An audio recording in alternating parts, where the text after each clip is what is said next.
I thought I had the perfect marriage with my high school sweetheart, only to find out that none of our kids are my biological children. I met my wife when we were in high school and we married in college. We have 5 beautiful children together. I consider them a total blessing regardless of what I'm about to bring up, and up until a couple of weeks ago I thought that we had the perfect marriage. We were typical high school sweethearts. We go out together. We never fight. I feel like I've done everything a loving husband should do. I am saying this not to make myself out as the perfect husband. For example, my work has always meant I work long hours and maybe haven't always been there when she needed me, but I want to stress that I've never felt our marriage was in any trouble. And never in a million years would I ever have suspected my wife of being disloyal. She's always done everything she could to support me and take care of our children. Now, my eldest daughter recently had an ancestry test done, and the results of the ancestry test strongly suggested I was not her father. She confided this to me privately, showing me the results, and I could tell she was visibly upset by this. Of course, the first thing I did was reassure her that no matter what, she's my daughter and I'll always love her unconditionally. But secondly, the two of us decided to get an official paternity test. Tests are not completely reliable. It comes back and I am indeed not her biological father. This news really broke me. I'm ashamed to say I broke down in tears in front of my daughter. The combination of finding out about my wife's infidelity and how upset I was making my daughter by how I was reacting. I really wish I had kept it in for her sake, but I didn't. Following this, I asked my other children,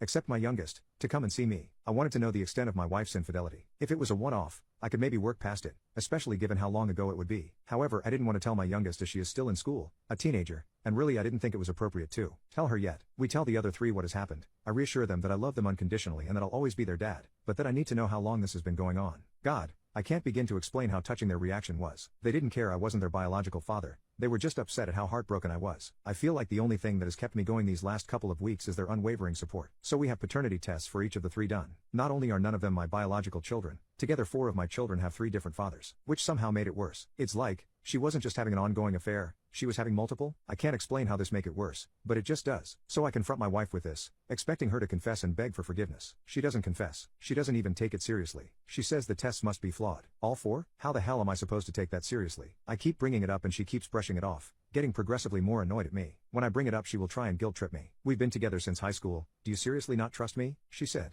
But how am I supposed to trust her in the face of such overwhelming evidence? I've been with my wife my entire life. It's almost impossible to see a life without her. I know that the answer should be a clear-cut leave her, but we have 5 kids together. If there's anything that can be done to save our marriage, I want to consider it seriously. Update. My kids and I confronted their mother shortly. It really didn't go well. I think the prospect that no one believed her finally hit home, because she completely broke down and apologized profusely, but refused to explain herself, or anything that would give myself peace of mind. For the next few weeks we barely said a word to each other. I was hoping she was thinking it over, and I expected her to eventually sit me down and explain herself. I figured she was so far deep in a lie that got out of control, she needed time to think things over. I came home one evening to find she had committed suicide by overdosing. So I lost the love of my life, and I'll never know what mistakes she had made. I really wish I could go back in time and forget about it all. Whatever mistakes she made, I honestly wanted to work through it, and now I'm just riddled with guilt that I pressed her for an answer. The worst part of this entire ordeal was watching my kids work so hard to keep me together, after having lost their mother. Anyway, please tell your family you love them while you have the